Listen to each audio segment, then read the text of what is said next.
Let's start today with respiration. In the previous class we have seen heterotrophic nutrition modes, and in heterotrophic nutrition mode we discussed about nutrition mode in basically the digestive system of human being. So in digestive system we discussed so many things of metabolism. Let me tell you one thing which we never discussed in digestive system, that is vitamins, where vitamins absorbs. The vitamins which are fat dissolvable, so fat dissolvable vitamins which are vitamin A and vitamin E, these vitamins dissolves in, or we can say absorbs in small intestine, and the rest of the vitamins and minerals absorbs in large intestine. जो vitamins कहने का ये मतलब है fats में dissolve होते हैं, fat डिज़ोल्विंग vitamin होते हैं, वो तो स्मॉल इंटेस्टाइन में एब्जॉर्ब होते हैं, और जो वाटर डिज़ोल्विंग विटामिन्स होते हैं उनको एब्जॉर्ब करने के लिए लार्ज इंटेस्टाइन की ज़रूरत पड़ती है, और साथ में मिनरल्स भी लार्ज इंटेस्टाइन में ही एब्जॉर्ब होते हैं। बाकी आगे का फिर आपको पता ही है कि क्या होता है, उसको बार बार सुनना तो आपको लर्न हो जाएगा। खासकर एंजाइम्स के नाम याद करने हैं आपको, कौन सा ग्लैंड क्या सिक्रीट करता है वो आपको याद करना है, जो juices, enzyme juices, pancreatic juices, ये जो सब सिक्रीट होते हैं ये सब आपको याद करना है। तो आगे हम मूव करते हैं respiration. We all know respiration from previous classes, हम सभी को रेस्पिरेशन के बारे में पुरानी क्लासेस से पता है, प्रीवियस क्लासेस से। तो ये एक्टिविटी 6.4 दे रखी है, मैं आपको ऐसे ही बता देता हूँ इस एक्टिविटी में क्या हो रहा है।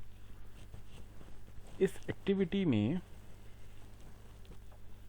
आपके पास दो टेस्ट ट्यूब्स हैं, टेस्ट ट्यूब ए और test tube B. Test tube A में आपने लाइम वाटर ले रखा है, टेस्ट ट्यूब बी में भी आपने लाइम वाटर ले रखा है।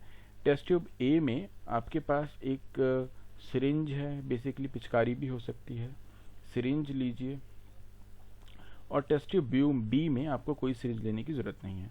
तो इसमें टेस्ट ट्यूब ए में सिरिंज का पहले हम पानी भर लेंगे, सॉरी सिरिंज में हम हवा भर लेंगे और फिर उस हवा को लाइम वाटर में डालेंगे। तो हम देखेंगे कि लाइम वाटर में कोई असर नहीं हुआ है, लेकिन जब हम अपने मुंह से हवा को लाइम वाटर में डालेंगे थ्रू अ पाइप, तो हम देखेंगे lime water turns milky. Lime water क्या हो गया? मिल्की हो गया। So this experiment suggest that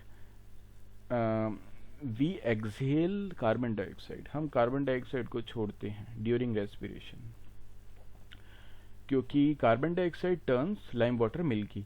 जो कार्बन डाइऑक्साइड है वो लाइम वाटर का कलर बदल के मिल्की कर देता है, ठीक है। फिर है एक्टिविटी 6.5। एक्टिविटी 6.5 में बेसिकली वो क्या कह रहे हैं? वो कह रहे हैं कि आपको, अच्छा आपको एक चीज़ तो पता होगी प्रीवियस क्लास से, कौन सी क्लास में पढ़ा था आपने? वो शायद 8th क्लास में पढ़ा था, है ना? तो मैं आपको एक बार रिपीट करवा देता हूँ। जो microorganism friends and foe chapter में आपने पढ़ा था, उसमें आपने फर्मेंटेशन पढ़ा था कि फर्मेंटेशन क्या होता है। तो फर्मेंटेशन बेसिकली क्या होता है, हम शुगर या फ्रूट जूस के अंदर यीस्ट डाल देते हैं, तो जो यीस्ट है वो उसको अल्कोहल में बदल देता है, तो उस प्रोसेस को हम फर्मेंटेशन कहते हैं। और उसका आविष्कार लुइस पास्चर ने किया था, है ना? पास्चराइजेशन का भी किया था और फर्मेंटेशन का भी किया था, याद आया? ठीक है। तो वही फर्मेंटेशन हम यहाँ करेंगे। एक शुगर सोल्यूशन लेंगे और यीस्ट उसमें डालेंगे, फिर हम देखेंगे कि अल्कोहल बन गया, लेकिन उसके साथ साथ और चीज़ भी बन रही है।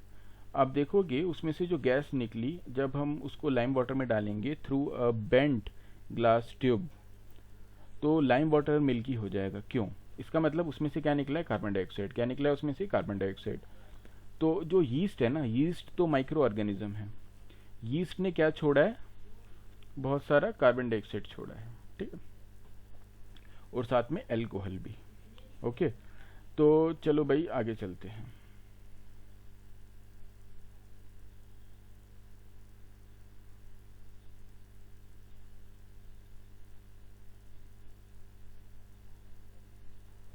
We have discussed nutrition in organism in the last section.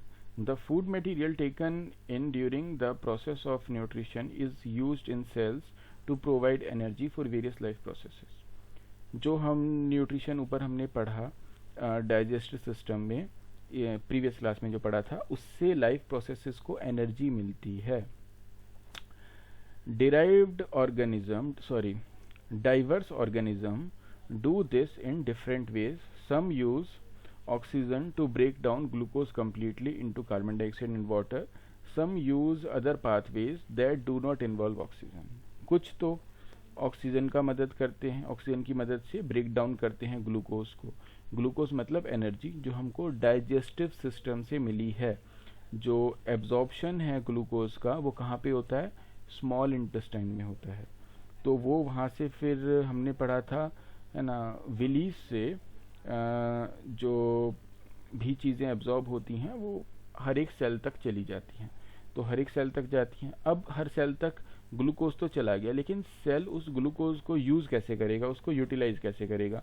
तो उसको ब्रेक करने के लिए वो ऑक्सीजन की ज़रूरत पड़ती है उसको. तो वो क्या करता है? उसको कम्प्लीटली ब्रेक कर देता है into carbon dioxide and water, और साथ में ऑक्सीजन की मदद से वो उसको एनर्जी मिलती है, कार्बन डाइऑक्साइड निकलती है और वाटर निकलता है. Some use other pathway that do not involve oxygen. कुछ जो हैं दूसरे पाथवेज का यूज करते हैं जिसमें ऑक्सीजन की जरूरत नहीं होती है. In all cases the first step is broken down to glucose 6 carbon molecule into 3 carbon molecule called pyruvate.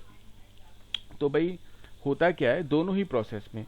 एक में ऑक्सीजन की ज़रूरत होती है जिसको हम एरोबिक रेस्पिरेशन कहते हैं, एक में ऑक्सीजन की ज़रूरत नहीं होती है जिसको हम एनारोबिक रेस्पिरेशन कहते हैं. वो ऑक्सीजन के एब्सेंस में होती है.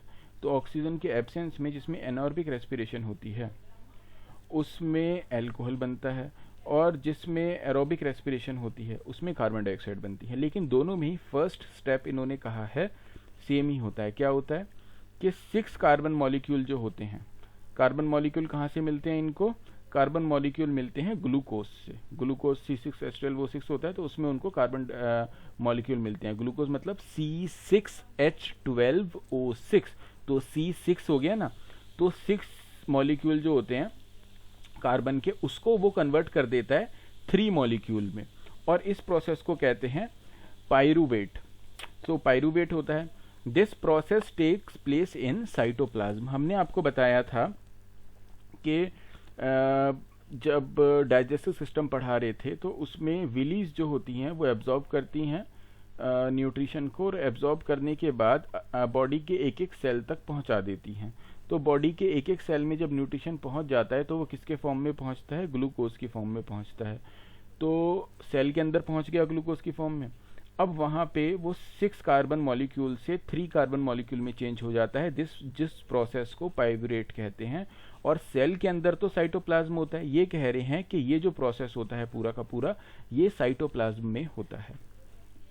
फर्दर द पाइरूवेट में बी कन्वर्टेड इनटू इथेनॉल और कार्बन डाइऑक्साइड. या तो पाइरूवेट इथेनॉल में कन्वर्ट हो जाएगा या कार्बन डाइऑक्साइड में कन्वर्ट हो जाएगा. अगर एनॉर्बिक रेस्पिरेशन होगी तो इथेनॉल में यानी कि अल्कोहल में कन्वर्ट होगा, और अगर एरोबिक रेस्पिरेशन होगी यानी जिसमें ऑक्सीजन चाहिए उसमें कार्बन डाइऑक्साइड में कन्वर्ट होगा. This process take place in yeast during fermentation. Since the process take place in the absence of the air is called anaerobic respiration.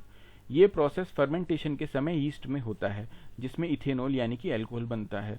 तो वो बिना ऑक्सीजन के होता है, तो इसीलिए उसको एनॉर्बिक रेस्पिरेशन कहते हैं. Breakdown of pyruvate using oxygen take place in mitochondria. और ये जो होता है एनॉर्बिक रेस्पिरेशन में जिसमें इथेनॉल यानी कि अल्कोहल बनता है, इथेनॉल मतलब अल्कोहल, जिसमें इथेनॉल या अल्कोहल बनता है वो कहाँ पे होता है? साइटोप्लाज्म में होता है. कहाँ पे होता है? साइटोप्लाज्म में. पहले तो ये होता है साइटोप्लाज्म से में कि 6 से 3 बन गए, ये तो दोनों में ही होता है. किस किस में? एनॉर्बिक में भी और ऑर्बिक में भी. लेकिन उसके बाद फर्दर अगर इथेनॉल बनता है यानी कि फर्मेंटेशन होता है तो वो साइटोप्लाज्म के अंदर होता है. लेकिन अगर एरोबिक रेस्पिरेशन है और कार्बन डाइऑक्साइड बन रही है, क्योंकि इथेनॉल और कार्बन डाइऑक्साइड दोनों में से कुछ भी बन सकता है, अगर एरोबिक रेस्पिरेशन है, ऑक्सीजन की मदद से बन रहा है, कार्बन डाइऑक्साइड बन रही है, तो उस केस में वो माइटोकॉन्ड्रिया के अंदर होता है। माइटोकॉन्ड्रिया भी सेल ऑर्गेनल है, सेल के अंदर प्रेजेंट होता है। This process break up the 3 carbon pyruvate molecule to give 3 molecule of carbon dioxide. अब पहले 6 कार्बन मॉलिक्यूल थे, उससे 3 बन गए, फिर उन 3 कार्बन मॉलिक्यूल से उन्होंने 3 कार्बन डाइऑक्साइड के मॉलिक्यूल बना दिए। अभी खाली कार्बन के थे, डाइऑक्साइड नहीं था, लेकिन जैसे ही ऑक्सीजन उसके साथ मिला तो वो कार्बन डाइऑक्साइड बन गया। The other product is water, और साथ में क्या निकला? वाटर निकला, पानी निकला। Since this process take place in the presence of oxygen it is called aerobic respiration. क्योंकि इसमें ऑक्सीजन जरूरी चाहिए होती है तो इसीलिए इसको एरोबिक रेस्पिरेशन कहते हैं। The release of energy in the aerobic process is a lot greater than the anaerobic process. जो एनर्जी निकलती है एरोबिक में, है ना, ये एरोबिक में यानी जिसमें ऑक्सीजन यूज हो रही है, तो उसमें वो बहुत ज्यादा निकलती है, ग्रेटर, और एनॉर्बिक में कम निकलती है। Sometimes when there is lack of oxygen in our muscle cells another pathway of breakdown of the pyruvate is taken.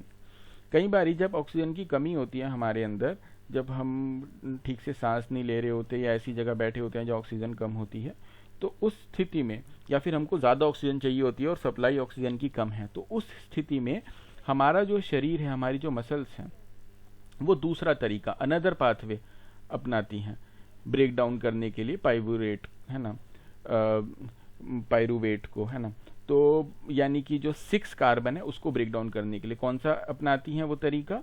वो एनॉर्बिक रेस्पिरेशन का, यानी कि बिना ऑक्सीजन के ही कर लेती हैं, वो अपनाती हैं। Here the pyruvate is converted into lactic acid. यहाँ पे जो पाइवरेट है वो इथेनॉल की जगह किस में कन्वर्ट हो जाता है? लैक्टिक एसिड में। ये भी एक तरीके का एल्कोहल ही है, which is also 3 carbon molecule, ये भी 3 कार्बन मॉलिक्यूल होता है। This build up lactic acid in our muscles. इससे जो लैक्टिक एसिड है, क्योंकि हमारे मसल सेल्स में होता है ये सारा का सारा, तो मसल्स में बिल्ड हो जाता है और इसीलिए क्रैम्प्स होते हैं, सडन क्रैम्प्स, यानी अचानक से क्रैम्प्स हो जाते हैं। आपने एक प्लेयर्स को देखा होगा खेलते हुए, तो जब वो खेल रहे होते हैं उस टाइम उनको ज़्यादा एनर्जी की ज़रूरत होती है, तो ज़्यादा एनर्जी के लिए बॉडी को ज़्यादा ऑक्सीजन की ज़रूरत होगी। अब वहाँ पे स्टेडियम में इतने सारे लोग बैठे हैं, ये सारे, तो ऑक्सीजन तो नहीं होती है वहाँ इतनी। और भी दूसरा कारण है, इमीडिएटली इतनी सप्लाई ऑक्सीजन की नहीं दे पाती बॉडी, तो बिना ऑक्सीजन के उनका शरीर एनॉर्बिक रेस्पिरेशन परफॉर्म करता है और लैक्टिक एसिड बनाता है। वैसे एनॉर्बिक रेस्पिरेशन में एल्कोहल बनता है, एल्कोहल को इथेनॉल कहते हैं, लेकिन हमारे बॉडी में लैक्टिक एसिड बनता है, वो भी वही है। तो लैक्टिक एसिड बनाता है और वो भी 3 कार्बन मॉलिक्यूल का ही होता है, 6 से 3 में कन्वर्ट हो जाता है और फिर उससे क्रैम्प्स होते हैं। क्लियर हो गया? ओके। तो ये इसका चार्ट दे रखा है, 6 कार्बन मॉलिक्यूल है, साइटोप्लाज्म में वो 3 में कन्वर्ट हो गया, साथ में एनर्जी बन रही है। अगर ऑक्सीजन की एब्सेंस में हो रहा है तो इथेनॉल बन रहा है, कार्बन डाइऑक्साइड और एनर्जी, जो हमने फर्मेंटेशन में देखा था ये वाला। फिर उसके बाद लेक ऑफ ऑक्सीजन में, यानी कि ऑक्सीजन की कमी है, तो ऑक्सीजन लेकिन कम है, तो उसमें लैक्टिक एसिड बन रहा है और एनर्जी बन रही है। फिर प्रेजेंस ऑफ ऑक्सीजन में कार्बन डाइऑक्साइड, वाटर और एनर्जी, इसमें एनर्जी का अमाउंट सबसे ज़्यादा है, ये बन रहा है माइटोकॉन्ड्रिया के अंदर। ये है हमारे मसल सेल्स के अंदर, ये हो रहा है यीस्ट के अंदर। ठीक है, ये जो यीस्ट के अंदर और मसल सेल्स के अंदर हो रहा है, बेसिकली ये साइटोप्लाज्म के अंदर हो रहा है, और ये वाला माइटोकॉन्ड्रिया के अंदर हो रहा है, जिसमें कार्बन डाइऑक्साइड का यूज कर रहे हैं। ये चार्ट आपको लर्न करना है और लिख के भी दिखाना है। The energy release during cellular respiration is immediately used to synthesis a molecule called ATP. जैसे ही जो एनर्जी रिलीज होती है, ये जो एनर्जी रिलीज हो रही है ना, यहाँ भी ऊपर भी दोनों में एनर्जी रिलीज हो रही है, ये तुरंत क्या बनाती है? एटीपी नाम का मॉलिक्यूल बनाती है। एटीपी को क्या कहते हैं? Energy currency of cellular process, यानी कि सेल में जो एनर्जी निकलती है इधर उधर जाने के लिए, मतलब एनर्जी का जो इस्तेमाल होता है वो एटीपी के फॉर्म में होता है। समझ आ गया?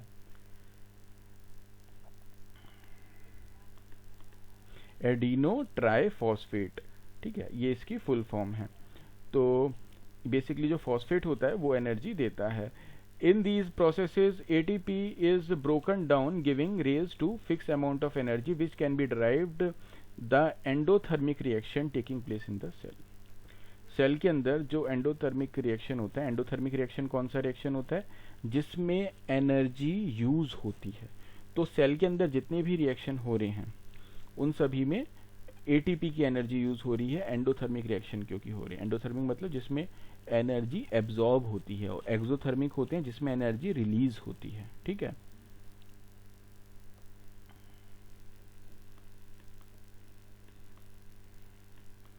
Since the aerobic respiration pathway depends on oxygen, जो एरोबिक रेस्पिरेशन पाथवे है वो ऑक्सीजन के ऊपर डिपेंड है ना। Aerobic organism need to ensure that there is a sufficient intake of oxygen.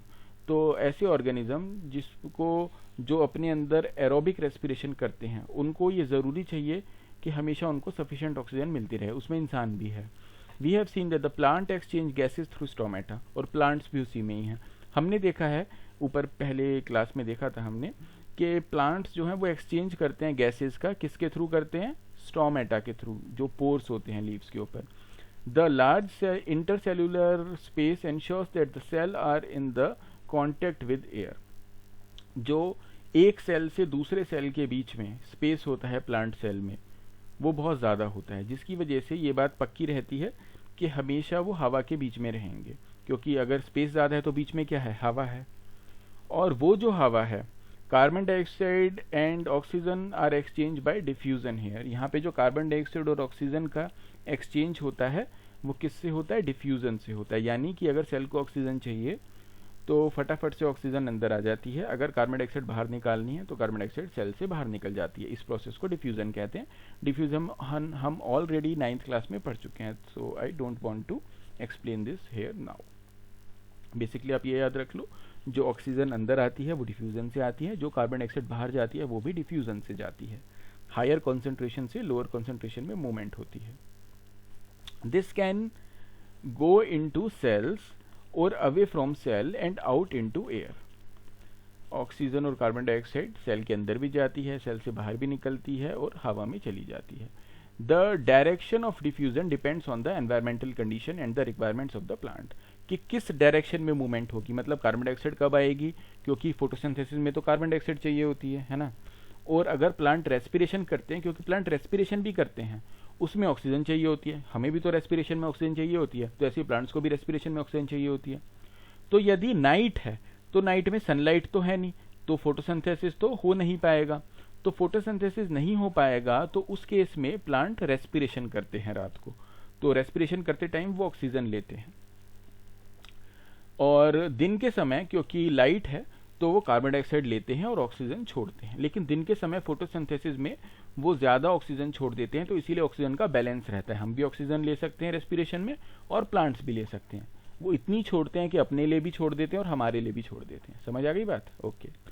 Animal have evolve different organs for the uptake of oxygen from the environment and for getting rid of the carbon dioxide produced. Plants animals ने अपने अपने तरीके बना लिए हैं carbon dioxide से निजात पाने के और ऑक्सीजन लेने के।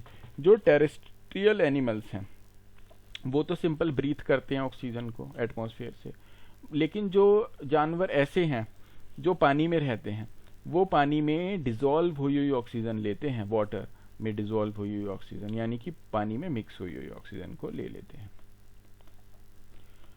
ये एक्टिविटी में ज़्यादा इन्होंने कुछ खास कहा नहीं है, इन्होंने बस ये बोला है 6.6 में कि जो फिश टैंक में एक्वेरियम के अंदर फिशेज है उनको देखो कि जब वो सांस लेती हैं तो वो कितनी बार मुंह खोलती हैं, है ना, और हम कितनी बार सांस लेते हैं 1 मिनट में, फिर उसको देखो। तो हम ये देखेंगे कि हम तो कम सांस लेते हैं 1 मिनट में, लेकिन जो फिशेज हैं वो ज़्यादा सांस लेती हैं, मुंह से लेती हैं। क्यों ऐसा क्यों करती हैं वो भाई?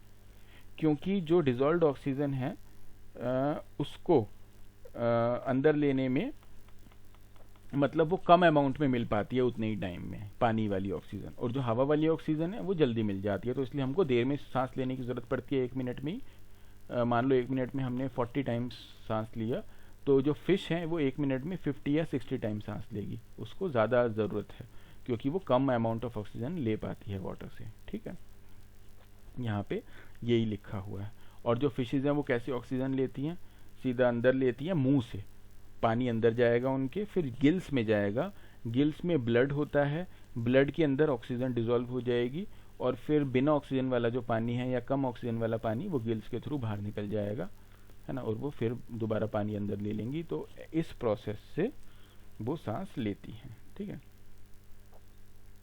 ह्यूमंस का पढ़ते हैं अब आगे।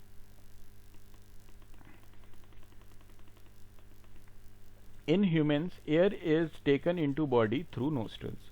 ह्यूमन्स के अंदर जो एयर है वो अंदर कैसे लिए जाते हैं? नोस्ट्रल से, यानी कि नाक के छेकों से। The air passing through the nostrils is filtered by fine hairs that line the passage. जो नोस्ट्रल से अंदर हवा जाती है वो फिल्टर होके जाती है, किससे? हेयर से। फाइन मतलब पतले पतले हेयर से, जो नाक में बाल होते हैं उनसे। The passage is also lined with mucus, और साथ में म्यूकस भी होती है। म्यूकस स्किन के ऊपर चढ़ी होती है, अंदर वाली स्किन के ऊपर एक लेयर होती है वो। तो म्यूकस क्या करती है? म्यूकस का क्या काम होता है? जो भी मान लो जो डस्ट पार्टिकल्स हैं वो हेयर्स में रुक गए, उन डस्ट पार्टिकल्स को वो चिपका लेगी अपने अंदर, जिसको हम कहते हैं कि नाक का चूहा, नाक का चूहा है ना, वो वही म्यूकस में मिक्स हुआ हुआ डस्ट पार्टिकल्स होते हैं। ठीक है। From here the air passes through the throat and into the lungs. फिर यहाँ से जो एयर है वो थ्रोट में पास करती है, यानी कि गले में आ जाती है, और फिर उसके बाद लंग्स में जाती है। Rings of cartilage are present in the throat. गले के अंदर जो घेंटवा नहीं कहते कि तेरा घेंटवा दबा देंगे, वो जो होता है वो रिंग्स ऑफ कार्टिलेज होता है। बेसिकली ये सेमी रिंग्स होती हैं, पीछे की तरफ नहीं होती, केवल आगे आगे की तरफ रिंग्स होती हैं। किस लिए होती हैं?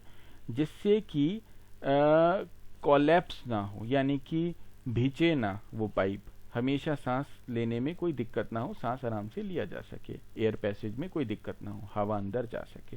तो कार्टिलेज तो आपको पता है क्या होता है? वो वाला सब्सटेंस होता है, वो मटेरियल होता है जो ना बोन होता और ना मसल होता है ना, जो हमारे कानों में होता है। तो वैसा ही मटेरियल हमारे एयर पैसेज के लिए थ्रोट में भी होता है। एक बार रेस्पिरेटरी सिस्टम देख लेते हैं। सबसे पहले है नेजल पैसेज, है ना, ये रहा। फिर उसके बाद है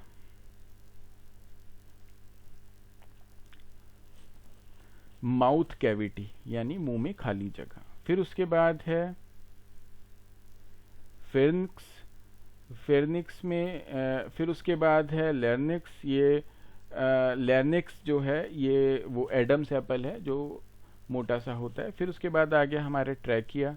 ट्रैकिया के बाद आ गई रिंग्स ऑफ कार्टिलेज, ये वही घेंटवे वाली, उसके नीचे वाली जो है। ठीक है। फिर उसके बाद ये पूरा पाइप है जिससे कि पैसेज में कोई दिक्कत ना हो हवा के निकलने विकलने में। फिर आगे जाके ये पाइप दो पार्ट्स में डिवाइड हो जाता है, क्योंकि दो लंग्स हैं। उन दोनों पार्ट्स को ब्रोंकाई कहते हैं। क्या कहते हैं? ब्रोंकाई। ठीक है। ब्रोंकाई से फिर आगे फर्दर जाएंगे। देखो, आप देखोगे इस तरफ इन्होंने कुछ और दे रखा है, इस तरफ कुछ और दे रखा है। वो कुछ और नहीं दे रखा है, दोनों एक जैसे हैं। बस जो राइट साइड में दे रखा है वो ऊपर का हिस्सा दे रखा है, और लेफ्ट साइड में अंदर का दे रखा है। जो राइट साइड में ऊपर का है वो लेफ्ट में भी होगा, और जो लेफ्ट साइड में अंदर का है वो राइट में भी होगा। समझ आ गया? ठीक है। तो पहले लेफ्ट साइड वाला यानी कि अंदर का देखते हैं। तो दो ब्रोंकाइज में डिवाइड हो गया है। ब्रोंकाई के बाद है ब्रोंकायलोस, तो फिर आगे ब्रोंकायलोस में डिवाइड हो गया है।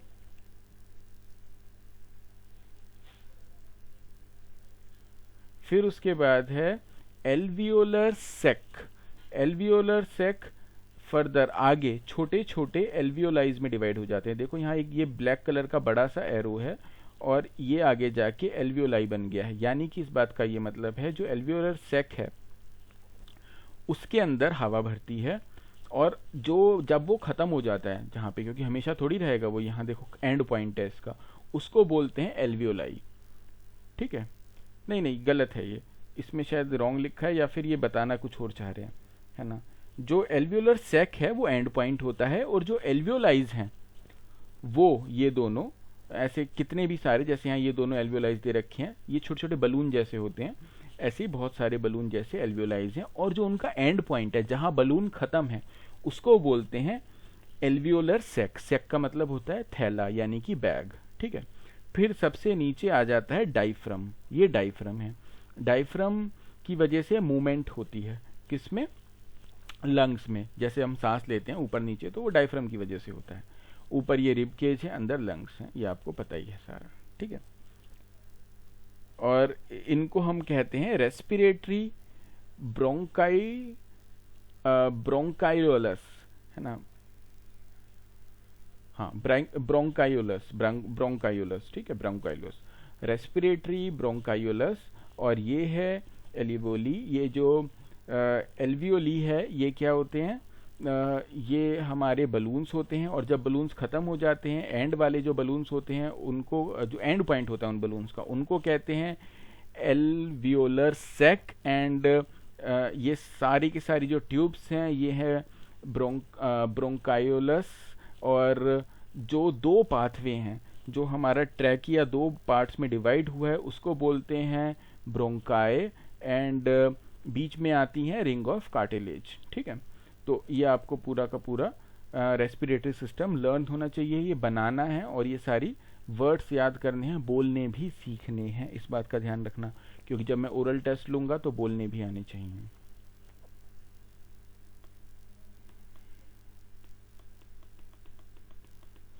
विद इन द लंग्स, अब लंग्स के अंदर का पढ़ते हैं। The passage divides into smaller and smaller tubes with final terminate in balloon like structure which are called alveoli. जो लंग्स हैं वो ट्यूब्स होती हैं लंग्स की, वो एंड में, सबसे एंड में जाके बलून जैसे स्ट्रक्चर में आ जाते हैं, बलून जैसे स्ट्रक्चर में चेंज हो जाते हैं, तब्दील हो जाते हैं, तो उनको बोलते हैं alveoli. The alveoli provide a surface where the exchange of gases can take place. Alveoli वो सतह बना के देता है, वो सरफेस बना के देता है जहाँ पे एक्सचेंज होता है गैसेस का। कौन सी गैसेस का एक्सचेंज होता है? ह्यूमन के अंदर ऑक्सीजन लेते हैं, कार्बन डाइऑक्साइड छोड़ते हैं, तो ये एक्सचेंज होता है। The walls of the alveoli contain extensive network of blood vessels. जो एल्वियोलाइज यानी जो बलून जैसे स्ट्रक्चर्स होते हैं उनके अंदर ब्लड वेसल्स का एक्सटेंसिव नेटवर्क होता है, यानी बहुत ज्यादा ब्लड वेसल्स होती हैं। As we have seen in earlier years, when we breathe in, जब हम सांस लेते हैं, we lift our ribs and flatten the diaphragm. जब हम सांस अंदर लेते हैं तो हम अपने रिब्स को, यानी अपने फेफड़ों के ऊपर जो हड्डियां हैं उनको ऊपर उठाते हैं। आप देख लो, है ना, जब सांस लोगे अंदर तो वो ऊपर उठ जाएंगी। और फ्लैटन अ डायफ्राम, और जो उसके नीचे लगा हुआ है डायफ्राम वो फ्लैट हो जाता है। And the chest cavity became larger as a result, जिसकी वजह से जो चेस्ट कैविटी होती है, जो हमारी छाती होती है, वो फूल जाती है। Because of this air is sucked into the lungs, इसकी वजह से जो हवा है वो लंग्स चूस लेते हैं, है ना। बेसिकली लंग्स हवा जो चूसते हैं वो किसके थ्रू चूसते हैं? एल्वियोलाई के। एंड में जो बलून होते हैं उनको एल्वियोलाई कहते हैं, और इनके अंदर ब्लड वेसल्स होते हैं, समझ आ गया? तो वो चूस लेते हैं। एंड फिल्स द एक्सपेंडेड एल्वियोलाई, और जो एल्वियोलाई हैं उसको भर देते हैं और वो फूल जाती हैं एल्वियोलाइज। The blood bring carbon dioxide from the rest of the body for release into the alveoli. अब जो खून है, ब्लड, वो क्या काम करता है? हमारे बॉडी में जितने भी सेल हैं उन सब के अंदर क्या हो रहा होता है? केमिकल रिएक्शन हो रहा होता है। हमने ऊपर अभी पढ़ा था कैसे हो रहा होता है केमिकल रिएक्शन। जो 6 मॉलिक्यूलर कार्बन है वो 3 में चेंज होता है, फिर उसके बाद एनर्जी निकलती है उसमें से, और साथ में क्या निकलता है? कार्बन डाइऑक्साइड निकलती है, और उसको हर एक सेल को ऑक्सीजन भी चाहिए होती है। तो जो कार्बन डाइऑक्साइड निकलती है हर एक सेल के अंदर से, वो ब्लड अपने अंदर घोल लेता है। किसमें घोल लेता है? प्लाज्मा में घोल लेता है। क्यों? क्योंकि जो प्लाज्मा होता है वो पानी जैसा होता है, तो पानी के अंदर कार्बन डाइऑक्साइड बहुत अच्छे से घुल जाती है, तो उसमें घोल लेता है।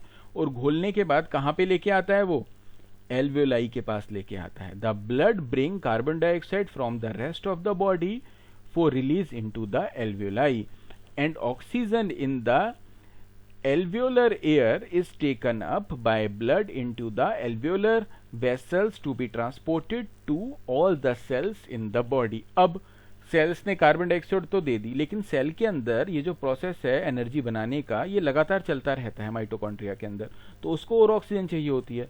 तो अब जो हमने सांस ली है वहां से, क्योंकि हमने वो बलून भर दिए हैं, उन्हीं बलून के अंदर एल्वेओलर ब्लड वेसल्स वो ऑक्सीजन भर लेते हैं, और साथ में कार्बन डाइऑक्साइड को जो ब्लड है वो एल्वेओलाई में भर देता है। तो एल्वेओलाई के अंदर से ऑक्सीजन को निकाल लेता है ब्लड, और कार्बन डाइऑक्साइड एल्वेओलाई के अंदर भर देता है।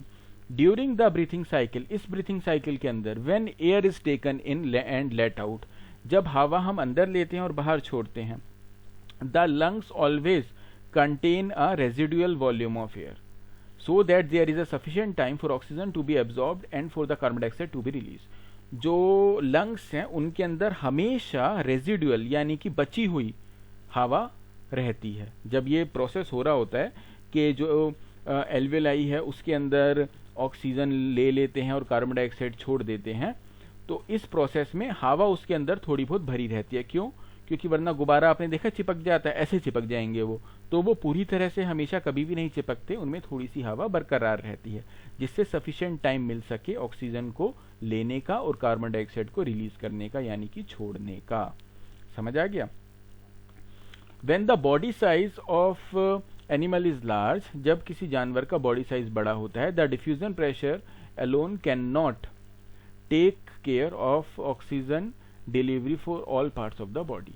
अब मान लो तुम ये कहो कि हम तो ऑक्सीजन अपनी स्किन से ले लेंगे, तो ऐसे तो नहीं हो सकता क्योंकि एनिमल्स का जो साइज है वो बड़ा है. अगर सिंगल सेल हो या 2-3 सेल वाला और जैसे फंगाई वगैरह ऐसा कुछ हो, तो वो सब क्या करते हैं जो सिंगल सेलुलर ऑर्गेनिज्म होते हैं, जो सिंगल सेलुलर ऑर्गेनिज्म होते हैं वो क्या करते हैं, वो डिफ्यूजन से ऑक्सीजन अंदर ले लेते हैं और डिफ्यूजन से ही कार्बन डाइऑक्साइड बाहर छोड़ देते हैं. उनके पास लंग्स वंग्स या रेस्पिरेटरी सिस्टम नहीं होता है.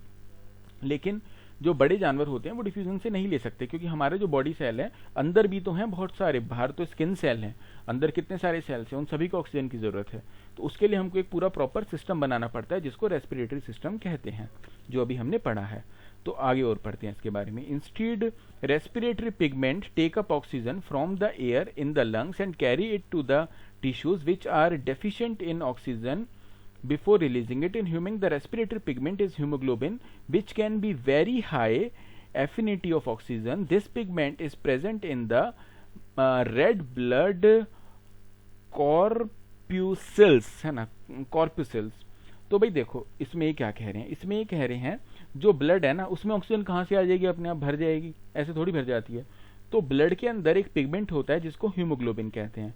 वो हीमोग्लोबिन बहुत सेंसिटिव होता है, बहुत एफिनिटी होती है उसमें, उसकी एफिनिटी हाई होती है. एफिनिटी हाई मतलब सेंसिटिव होता है. किसके लिए? ऑक्सीजन के लिए. तो क्योंकि उसकी एफिनिटी ऑक्सीजन के लिए हाई होती है तो फटाफट से ऑक्सीजन उसमें अटैच हो जाती है, कैरी हो जाती है. समझ आ गया? तो this pigment is present in the red blood corpuscles. तो ये रेड ब्लड कॉर्प्यूल्स यानी कि रेड ब्लड सेल्स के अंदर प्रेजेंट होता है. रेड ब्लड सेल्स के अंदर क्या प्रेजेंट होता है? छोटी क्लासों में हम इसको रेड ब्लड सेल्स कहते थे, बड़ी क्लासों में रेड ब्लड कॉर्प्यूल्स कहते हैं. बात वही है. तो इसके अंदर क्या होता है? हीमोग्लोबिन होता है. हीमोग्लोबिन क्या करता है? ऑक्सीजन को अटैच कर लेता है अपने अंदर, है ना. तो ऑक्सीजन को अटैच करके कहाँ से अटैच करता है ऑक्सीजन को? ऑक्सीजन कहाँ पे भरी हुई होती है? गुब्बारों के अंदर. उन गुब्बारों को क्या कहते हैं? एल्वेलोई कहते हैं, है ना. और एल्वेलोई के अंदर ही जो ब्लड है, ब्लड वेसल्स छोटी छोटी वो होती हैं. तो वहां से वो ऑक्सीजन को कैरी करके ले जाते हैं. किसके अंदर कैरी करते हैं? हीमोग्लोबिन के अंदर. हीमोग्लोबिन किसके अंदर होता है? रेड ब्लड कॉर्प्यूल्स के अंदर. ठीक है, यानी कि रेड ब्लड सेल्स के अंदर. अब कार्बन डाइऑक्साइड को कैसे करते हैं? कार्बन डाइऑक्साइड को थोड़ी ये अफेक्ट करता है हीमोग्लोबिन. कार्बन डाइऑक्साइड हीमोग्लोबिन से अटैच नहीं होती है. तो कार्बन डाइऑक्साइड किससे अटैच होती है? वाटर से. किससे होती है? वाटर से. लिखा है ना सॉल्यूबल इन वाटर. तो ब्लड के अंदर वाटर भी होता है. ब्लड के अंदर जो ब्लड को लिक्विड बना के रखता है उसको हम प्लाज्मा कहते हैं. क्या कहते हैं? प्लाज्मा. तो प्लाज्मा एक तरह से वाटर ही होता है, तो उसके अंदर कार्बन डाइऑक्साइड डिसॉल्व हो जाती है. तो सेल्स जब ऑक्सीजन लेते हैं तो कार्बन डाइऑक्साइड छोड़ते हैं, तो वो कार्बन डाइऑक्साइड प्लाज्मा में डिसॉल्व हो जाती है और फिर वो प्लाज्मा कहाँ पे जाता है? गुब्बारे के पास जाता है. कौन से गुब्बारे के पास?